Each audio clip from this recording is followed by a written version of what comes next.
Hi everyone, welcome back to Rachel's Studio, and in today's tutorial we are going to look at how I painted this black lab. I almost didn't make this tutorial, but I thought, what the heck, I've got the footage, I might as well get it done. And also I don't have a black lab that I've done, so I think this is a really good tutorial about, in general, just how to paint black animals, and a lot of really interesting fur texture painting techniques that I haven't really explored in full with you guys. So you're going to see me take a very non-traditional way of starting a painting, which is doing the darkest parts first. And sometimes I like to do this because when you paint these dark parts, you can later paint over them and they'll stay in place, but that'll actually soften them and it won't hurt a thing. So another good thing about starting with the dark parts first is they can kind of serve as a map for where everything else should be in the painting, so you can use them when you're using your drawing skills of measuring things. How far away from this nostril should this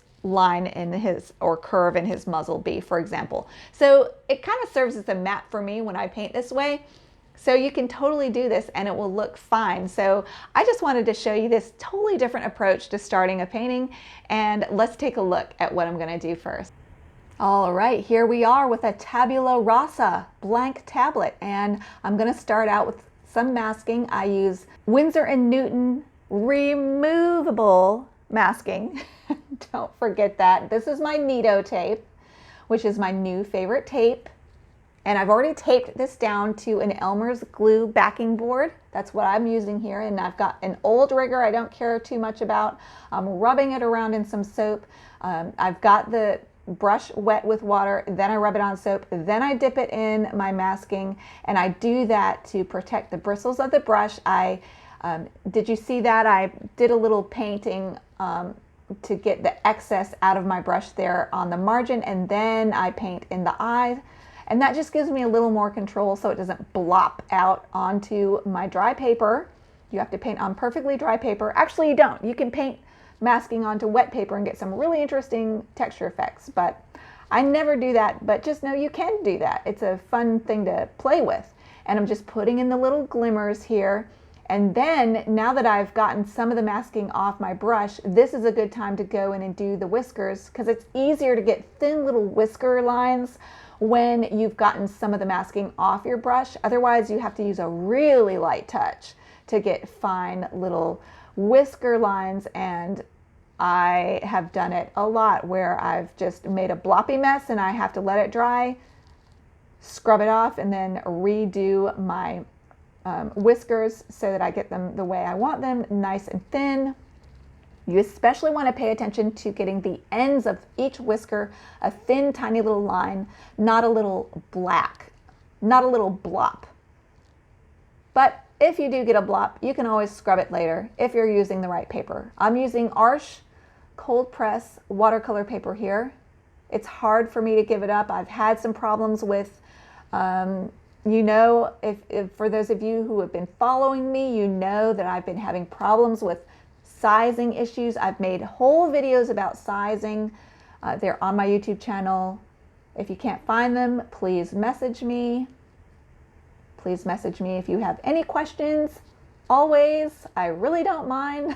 I like to hear from you guys. And I'm also going to put some masking on this camper just to make sure that I get some of these edges clean, and in case I make mistakes when I'm painting, I won't paint over a part that I don't want to. And then I'm making up a few lines. There is no white highlight here along the top of that window, but I just made it up. And here I'm masking maybe some shrubs that are in front of the camper. In the reference photo, there's a bunch of junk, so I'm going to turn them into pretty little shrubs. So I'm using my artistic license there. There I was showing you my Winsor & Newton Ultramarine Blue. Actually, you know what? It's French Ultramarine. I was using Daniel Smith Ultramarine, and it granulated out too much. I didn't like it. So I'm going back to my old trusty favorite Winsor & Newton French Ultramarine, and that is one of the staples on my palette.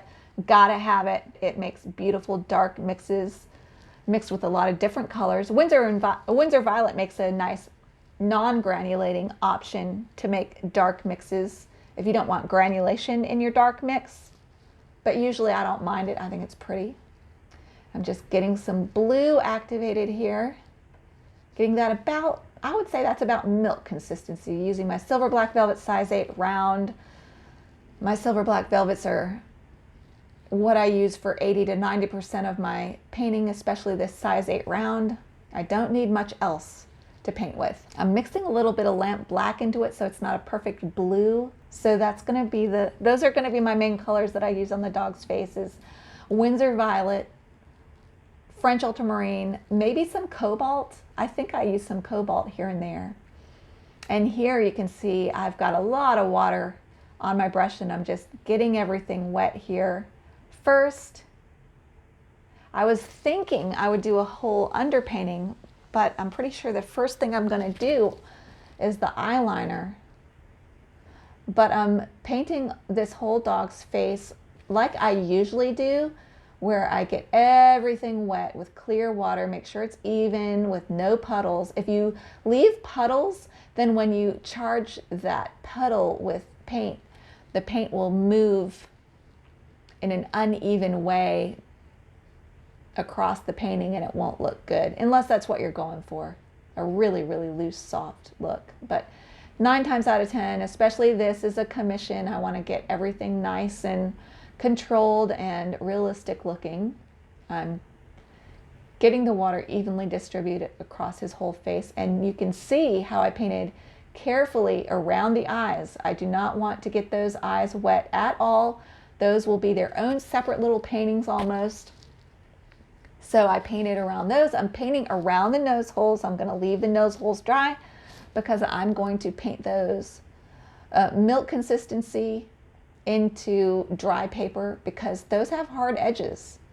Nose holes are not soft in any way, shape, or form. So I'm going to go ahead and paint them in because I can really see the nose holes in my drawing right now. And later, if I get a bunch of paint on this and cover up my original drawing, I will possibly obliterate my drawing and won't be able to see where the nose holes go. And the nose holes are important to get the shape pretty much right and the size pretty much right. And of course the placement has to be really correct because it tells a lot about the personality of the nose. So I wanted to get these right, so I just went ahead and painted these first. So see, I'm breaking a watercolor rule. I'm painting the darkest part first. And the thing is with this, when it completely dries and sets, later you can paint over it gently, not harshly. If you paint harshly, it will reactivate and the paint will move. But if you just paint softly over it, it'll just soften those nose holes just a little bit and make them look more natural anyway. So it won't hurt a darn thing to put these dark spots in first, dark features in first. And now, because I took the time to do those nose holes, it gave the rest of my paper a chance to dry to the buckling stage, which is a beautiful time to paint eyeliner. And I don't know if I've ever demonstrated this. I've done this a lot over the years where I paint the eyeliner on half dry buckling paper. But here I finally get to demonstrate it to you guys. So I've always wanted to demonstrate this to you in a clear way. And they worked out so perfectly on this lab. Can you see how it's like his eyelids are really completely black, but they're really soft in the reference photo too, but they have a definite shape. So that's how I wanted to paint them. In this painting, I wanted them to be soft, but really hold their shape and stay really dark. So the way you do that is with really thick cream consistency paint. Get all the water out of the heel of that brush and just get maybe a little dot of water on the tip and a bunch of cream consistency paint.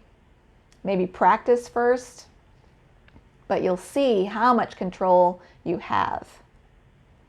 And I just, I got it perfect. It's just these little eyeliners, dark eyelids they were singing my song, making me a happy little artist because they were blossoming out just the right amount to make them look soft, but still hold their shape, which is also really important.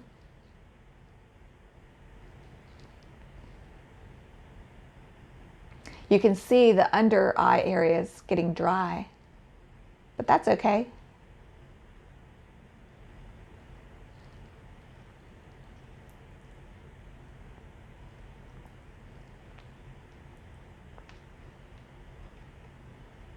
Carefully looking at my reference photo to really make sure I'm getting the shape right. And by the way, these eyes, even though I was really careful, they still need a little reshaping, so I'll have to do that later.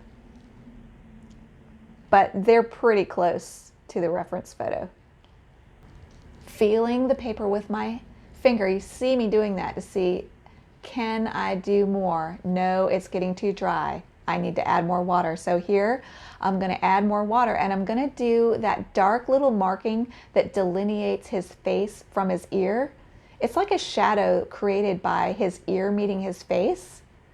And there I'm just getting extra water out of my brush. But I'm just going to do the one line between his face and his ear. And I want it to be really soft, but I also want it to have a good amount of structure because it is just one thin line of dark. So I'm going to do the exact same technique where I use really thick cream consistency paint, and you see I'm blotting out the heel of my brush, getting some cobalt there, some indigo, some French ultramarine, just lots of blue and lots of black, cream consistency, feeling my paper again. And then I do a little swish just to see if it's looking right, and it is. It's holding its shape, yet softly blooming out a tiny bit, like a millimeter amount of bloom. So the name of the game with this is really thick cream consistency paint, no water in the heel of your brush, damp buckling paper.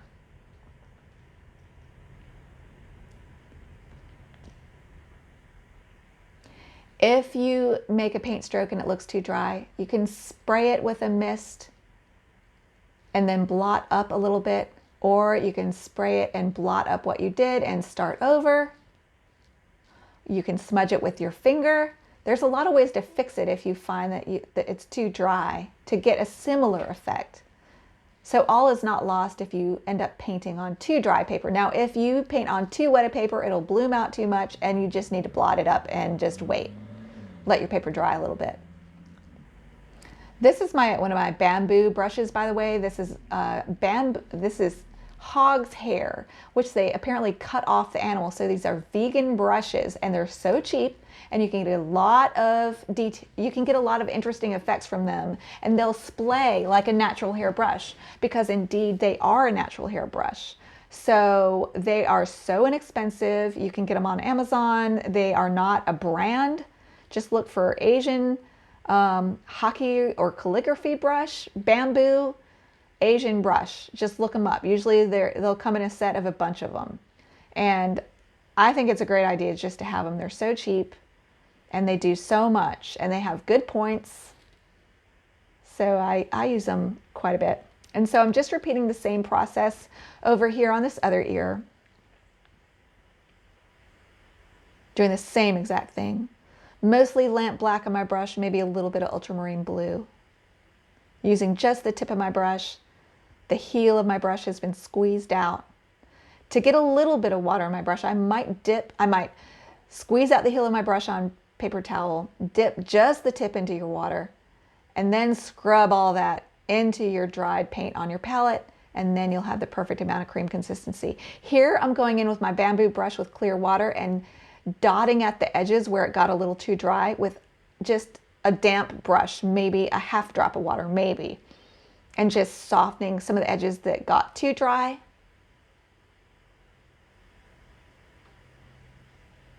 Bringing that shadow down, drawing it down with that clear, clean water brush that has a tiny amount of water in it. And right here, I'm looking at this triangular shape of the dog's the architecture of the dog's face, and I'm looking in terms of shapes, and I'm tracing it with my pencil to show you all how I kind of look at a picture to see the shapes instead of thinking in terms of, oh, I'm painting a dog's face. I need to think in terms of, I'm painting kind of a triangular shape. It almost looks like a little mountain on the side of his face. So you want to look at those shapes and make sure you're painting those and getting those right. And here I'm using my pencil just to make sure that I've got everything in the right place, measuring and making sure everything is lined up. And the problem I was having, which I realized a little bit later, is that I cropped this a little too far below his nose. If you look at the picture, it's cropped closer to his nose, and I left in more of his mouth area, so I will have to make up some of the stuff as I go along for this painting because I cropped it wrong, and it's a commission. And I was just like, oh, I'll just go ahead and do it anyway. So we'll see how this works out, won't we? But here I'm doing what I always do and getting my paper moist with this bamboo brush. It is a hog's hair brush. I believe it's hog's hair, and they say they're vegan. Sorry if I already said this. I'm doing this voiceover like a month after my first voiceover. But I'm getting some cream consistency paint, and I'm painting that fairly dark triangle shape that I just traced with my pencil earlier to show you where I was looking to paint that shape in and get it placed, because that will serve as a map to measure the other parts of the anatomy of the face and make sure I've got them the right size in comparison to this piece, this little triangle piece, and in the right spot. So it's kind of like coordinates on a map that will help me later make sure I'm painting everything in the right shape and size and placement. And then I just go ahead and add some shading here because there's going to be plenty of shading in this dog's face. So I'm just getting what I can get done during this stage of the paper moisture. And the paper is, I would say, buckling because, and you can tell because when I put down the cream consistency paint, it did not blossom a lot. It stayed in place. So I obviously had it drier than glistening. It was somewhere in the buckling stage. And here I'm tracing again with my pencil to demonstrate to you all this little triangle of neck that is showing behind his face that I'm going to block that in so that it can serve also as a guide for later painting and measuring and drawing purposes. And that's basically what drawing is. It's measuring things and making sure everything's the same in proportion to each other and in the right placement on the, say, an XY axis, that it should be in comparison to each other. That's all drawing is, really. And of course, getting the shapes of lines correct. But more importantly is getting the length and the proportions of those lines correct and the sizes of the shapes and the shape of the shapes correct. So you can see I'm painting that shape. I'm thinking like an artist, not thinking, oh, I'm painting a dog's face. I'm thinking I'm painting this oblong, stretched out triangle. And I'm using my finger to draw the paint out to make a little fur texture on the side of that triangle to make it look like the neck furs that it is. And I'm using Daniel Smith Lamp Black. For that other mark that I did on the other side of the face, it was a mix of Daniel Smith Lamp Black and Winsor & Newton French Ultramarine. All right, thank you so much for joining me for session 1. In session 2, we're going to continue to build up the fur textures in this dog's face, and I'm using a little bit of a non-traditional approach, and I'm building up different layers almost as standalone pieces, parts of the dog. So it's really an interesting way to paint, and I'll also get started on the eyes, so that'll be fun. So I'll see you in session 2.